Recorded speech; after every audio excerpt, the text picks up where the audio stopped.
This week, Steve is traveling to Chama, New Mexico. This is Elk Central in the land of enchantment. He's hunting the late season migration, and with thousands of elk making their way to the winter range, he's joined by Peter Pye, owner of Corbon Ammunition, and his good friend Rick Kruder. Will they find big bulls? Find out this week on Steve's Outdoor Adventures. I've always wanted to hunt the late season elk migration in northern New Mexico. So this year we loaded up the truck and we headed south, and we got down to Chama, New Mexico, where we were fortunate enough to be hunting on a ranch that's located in the heart of pristine elk country. We have a big migratory herd that comes through, and we get anywhere from 4,000 to 6,000 head of elk that will come from the Sargents into New Mexico. Then our big part of our migration comes from the San Juans. From southern Colorado, they come down the divide and they come right through the ranch and they head to the south of us. So we always have a constant number and a constant flow of elk through the ranch, and it just makes for a wonderful hunt. We get a hunt all the way till mid-December over here. On this hunt, I decided I'd invite Peter Pye. He's the owner of Corbon Ammunition Company, but he's also a good friend, and they've been a longtime sponsor of my show. So it gave us a chance to hang out together for a week. And just because there was one more landowner tag available for the same week that we were going to be hunting, I also invited my good buddy Rick Kruder, who also happens to be the co-host of Beyond the Hunt TV. Julie was busy, so we settled for Rick. The accommodations and the food at the Quinlan Ranch are first class all the way. You've got your own personal bedroom, bathroom. The lodge is very roomy, very scenic, lots of mounts, lots of fine art. It's top notch all the way, what can I say? Once we arrived and got settled in at the lodge, we needed to take care of the most important order of business, and that was we needed to shoot our rifles. Not only have my guns been banging around the back of a pickup truck for 800 miles, but I've also just done a tremendous change in elevation. I sighted my gun in here at home at 2,500 feet, and now I was sitting at a lodge at 6,500 feet in elevation, and I knew that I was going to be hunting at 7,000 to 8,000 feet in elevation. Thinner air means flatter shooting trajectory and a different bullet impact point at different distances. So we got out there, set up some targets, and let some lead fly. With guns sighted in, the hunters turned in for the night. But dawn comes early in elk season. Well, we made our drive up here this morning. Frozen ground, real loud, but all the elk are down below feeding up here into the timber this morning. So we're gonna move out here where we can get a good look and glass down, hopefully catch the herds moving up toward us.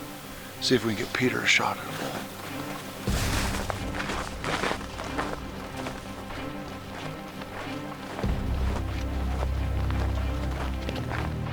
Walking on this crunchy snow was driving me nuts. It's loud, and I was just sure we were scaring all the game out of the country. With these guides, they'd done all the homework. They knew that all those elk were probably over a mile away down on the valley floor, way below us, and that we had plenty of time to get out there, get set up, and watch them all come through. Where he walked in and out, there's been a bull that stepped right on him all the way out. So that tells you how many elk are in here right now and how fresh this is. We just gotta work our way out here.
Will Peter get a shot at a big New Mexico bull elk?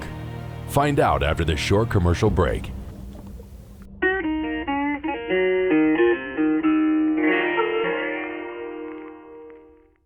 Follow Steve's Outdoor Adventures on Facebook and Twitter and keep up with all the action, as well as find out about some great giveaways that we have throughout the year. When we went to commercial break, Steve and Peter were making their way into position to intercept the elk on their way back to the bedding areas. But before we rejoin the action, let's get to know Peter Pye and find out more about Corbon Ammunition. When my good friend Steve West called me and asked me if I wanted to join him on a late season elk hunt in Chama, New Mexico, I just jumped at the chance. I've been working with Corbon for several years now. I like smaller American companies that are hands-on with their production, and Corbon is a prime example of an American family in Sturgis, South Dakota that decided that they wanted to make the best ammunition possible. And while Corbon's probably best known for their pistol and self-defense ammo, both their factory and custom shop loads are outstanding, and my favorite loads are the TDPX ammunition that we're using on this elk hunt today. If you'd like to find out more about Peter Pye, his passion for hunting, Corbon Ammunition Company, or just see a bunch of clips that we didn't have time for in today's show, go to the Outdoor Channel website listed on the screen and watch what we like to call the cutting room floor. Steve and Peter got to the spot where they wanted to be set up, and just in time. The first few cows and calves were starting to move through. Now it was just a matter of waiting for a bull to show up. So we have a really great crossing where the elk come down off the top of what we call Chromo Mountain. They move down into the flatlands, and then, well, I shouldn't say flatlands, into the meadows down below, and they make their journey back up in the morning. So anyway, we slipped in there because the snow was pretty crunchy. We slipped in there early morning, got set up and got positioned where we knew that the crossing was and the elk were going to come through. To start off, there were so many cows and calves, and they just kept coming and coming. But in my personal experience, the bulls are usually in the middle to later part of these herds, and I was sure that it was just a matter of time. The guides knew the ranch well. They knew where the elk were feeding and where they were bedding. And Mark, he knew exactly where to set up to ambush them. There's a bull bugling just over the hill over here. I'm not saying he's bugling because he's in the rut. He's just talking because he's an elk talking to other elk. It's a different kind of bugle, but he's talking. They're all coming out. We've already had cows and calves come through. Now we're waiting for the bull. There he is.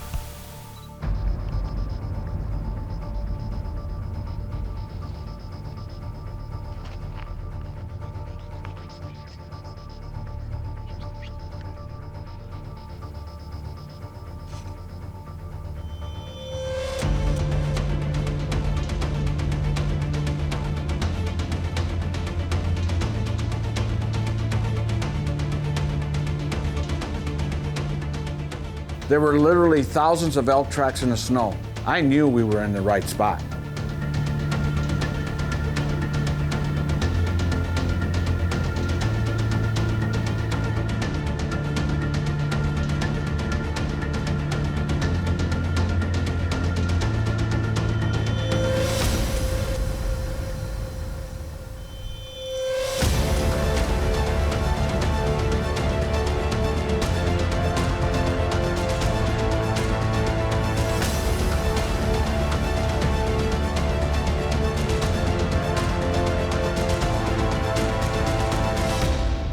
Now, from where we were sitting, it was hard to see the entire area.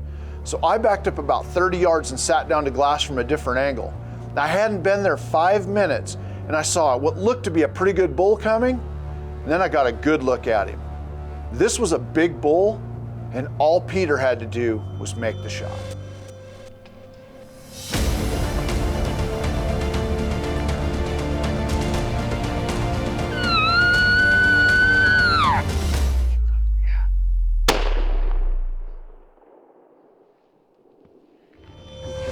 When we come back from commercial break, Peter puts his hands on a big New Mexico bull. We'd seen 60 to 70 elk that morning, but they'd all been cows and calves. And now we've got a big bull making an appearance on the mountain. And it was up to Peter to make the shot.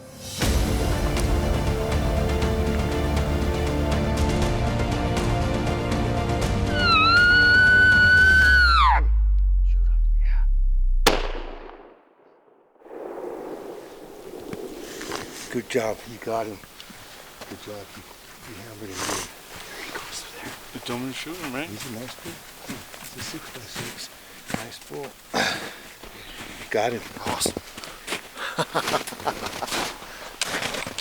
Awesome. He's down right there. He's down right there. I can see him. You see him? Awesome. Yeah, he's down right there. Good shot, dude.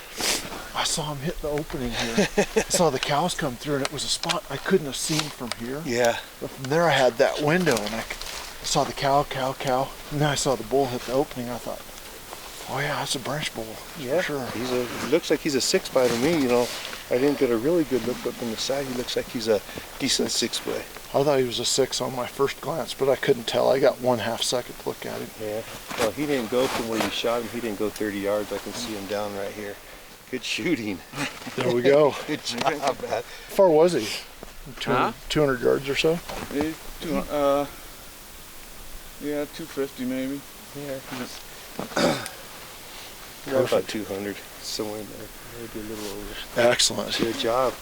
Well, patience and persistence pays off here. Oh, yeah. Waiting at the choke point. Yeah. Well, they've been feeding through all morning. Well, It's just a matter of time. We heard him bugle a little while ago, and we thought he had gotten by us, but Maybe it's a different one though. yeah, it could be a different one. And he swung by, and yeah, we got him.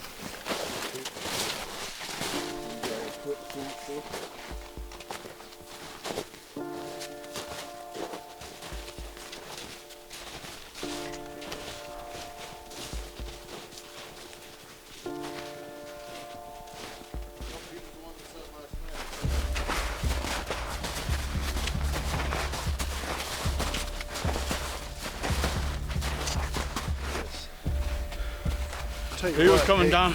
He was coming down actually right off the top, right Yeah. here to the tracks right here, and came in right there. Yeah. Nice looking bull.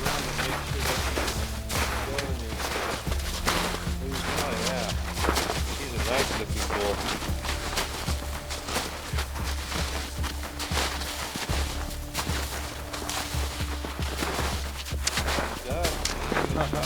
See your rifle. Good bull. That's a dandy there. Well, Mark knew where these elk have been moving through every morning. They leave their feeding areas down in the bottoms, up to their bedding areas in the timber on top. You know, these little pockets and meadows are perfect spots to ambush elk as they move through. And he had perfectly pre-scouted this all season long. And it just couldn't have turned out any better. It was awesome. I was probably about 30 yards away watching the elk as they came up through the trees, throwing hand signals back up at these guys. Saw the bull hit the opening. I got a quick glimpse of him. I was pretty sure he's a 6-point. Mark got him in the opening, made a call. The bull stopped, broadside, 250 yards. 250 yards. I ranged them and eliminated them. This bird couldn't have worked out any better. A beautiful Chama 6-point. Just an amazing hunt. Another great adventure here. And congratulations, Peter. Thank you, Steve. Well, we got to get this elk taken care of and packed out of here. But I've still got an elk tag in my pocket. And You're up next, buddy. as to say, I got to get. I have a feeling I'm not going to get one this easy. I never do.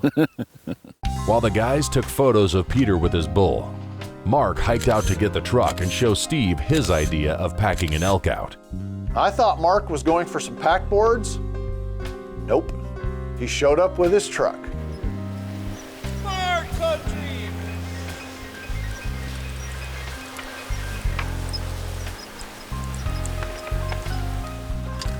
It's looking cool. Usually it'll drag in by itself with the elk, but sometimes it doesn't.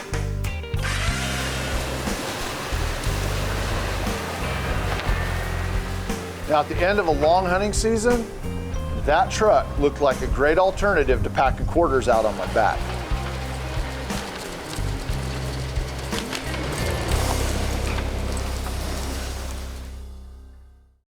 If you'd like to book your own guided big game hunting adventure, give my office a call. I will personally take your calls, answer your questions, and help you book the hunting or fishing trip of a lifetime. With Peter tagged out, Steve was looking forward to getting his hunt started that evening. And with elk everywhere on the ranch, Mark had a good idea where they should start hunting. We just drove up the valley here. wait for the elk to come down toward us, but we can hear them talking up there, like cow talking going on. He thinks we ought to work our way up the bottom, glass back across, and try and locate them.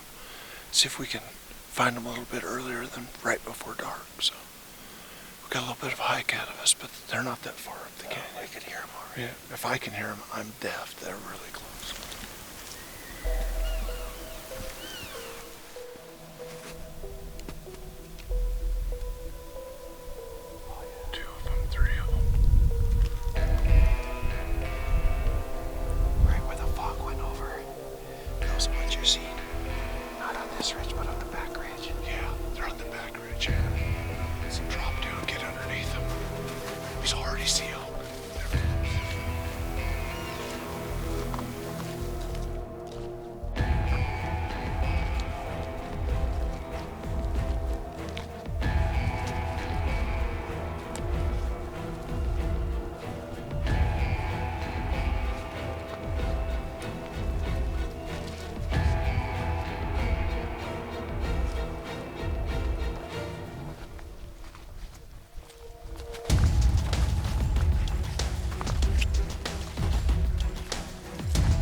I'm laying prone. I've got a dead rest over my pack, and I've got a shell in the chamber, and I've just gotten a glimpse of a giant bull. And all I need him to do is step out. And that's when we run out of time in today's show. But rest assured that next week, you're gonna get to see the exciting conclusion to my elk hunt as we introduce you to a bull that we named Swayze. And don't forget, Rick Kruder's on the ranch hunting as well. We've got some exciting hunting footage that we can hardly wait to share with you. In fact, here's a sneak peek of what you can expect to see in next week's program.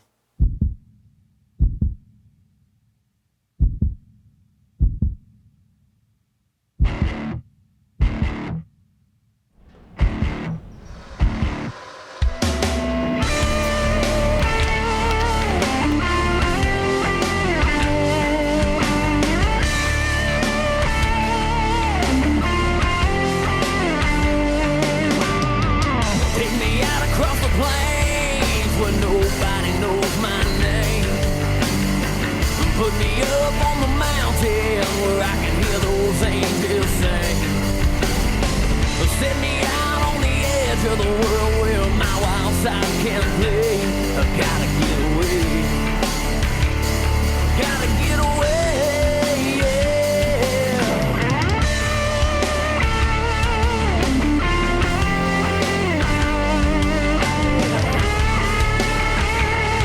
Gotta get away.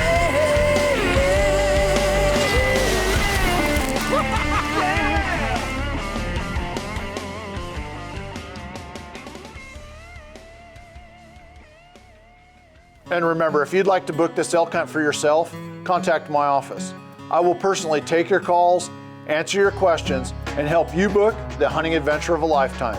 And we'll see you next week for another exciting episode of Steve's Outdoor Adventures.